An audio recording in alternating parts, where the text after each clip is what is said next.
deportista que brilla como pocos en la nieve, ese es el tablista de nieve Max Parrot. Sus increíbles trucos por el aire en uno de los deportes más exigentes técnicamente hablando le ha merecido 14 medallas en los X Games, 8 de ellas de oro, y una presea olímpica de plata en los pasados Juegos de Pyeongchang 2018. Por ello y más, es una de las grandes figuras a seguir en los próximos Juegos Olímpicos de Invierno Beijing 2022. My expectations for Beijing are nothing less than a gold medal. That's what I want because this is my third Olympics. I've been to Sochi, where I got fifth. I've been to Pyeongchang, where I got second. And I want to keep rising the mountains. So now I'm ready for the gold. So that's really what I want.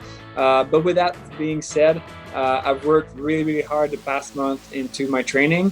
And if I don't ever get it, I'll have no regret because I can tell myself that I've worked as hard as I could. So that's really important for me. Parrot nació en Cowansville, Quebec. Desde muy joven comenzó a practicar este deporte en el que es considerado hoy por hoy un innovador. A los 16 años se subió al podio por primera vez. Desde entonces no ha dejado de sorprender con su talento en el snowboard, que lo ha llevado a representar a Canadá en los escenarios más importantes.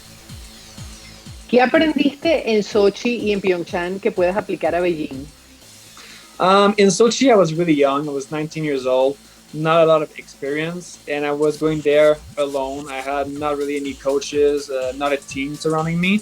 In Pyeongchang, everything was new. I had a team surrounding me. My mental was stronger. I was physically stronger. So I was in a really good position mentally. And now, 4 years later, I've been through a lot of things. I battled cancer. Then we had COVID, where we had to struggle to train and to do contests, find ways.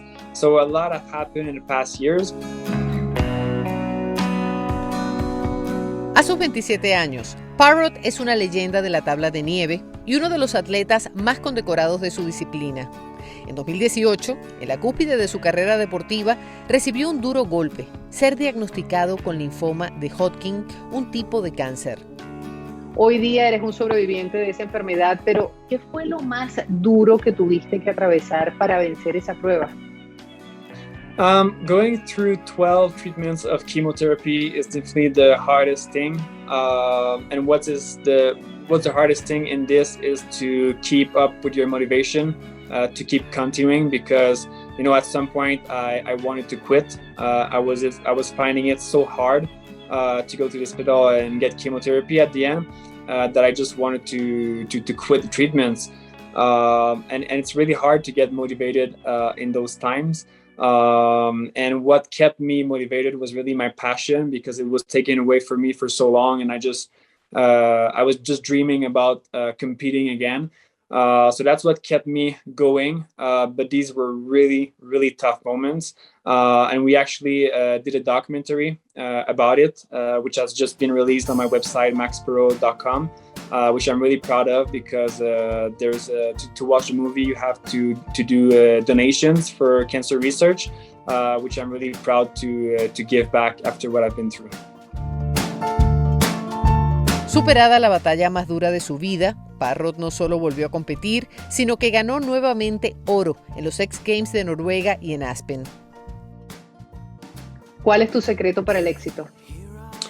I think my secret to success is really to get up in the morning and go work. That's really the secret. If you work for it, you'll get it.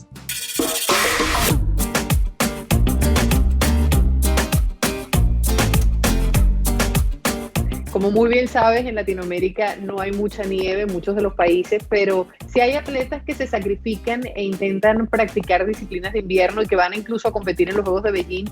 ¿Qué opinas de ellos?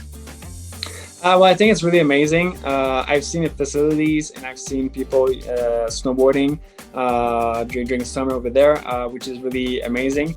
And I know, even where I live in Quebec, we only have snow about 3 to 4 months a year, which is not a lot. There's places in the world you can snowboard all year long. And for me, I had to find ways, to train at the gym, to train on the trampoline, to find ways to keep training even when it's hot outside and you can't be on snow. So I know it's tough moments. It's not the easiest, but I think it makes you stronger and it makes you a better snowboarder in the end. So I think it's really amazing of them to be passionate about it and find ways to snowboard even with those conditions.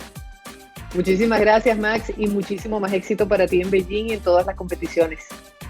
Thank you very much.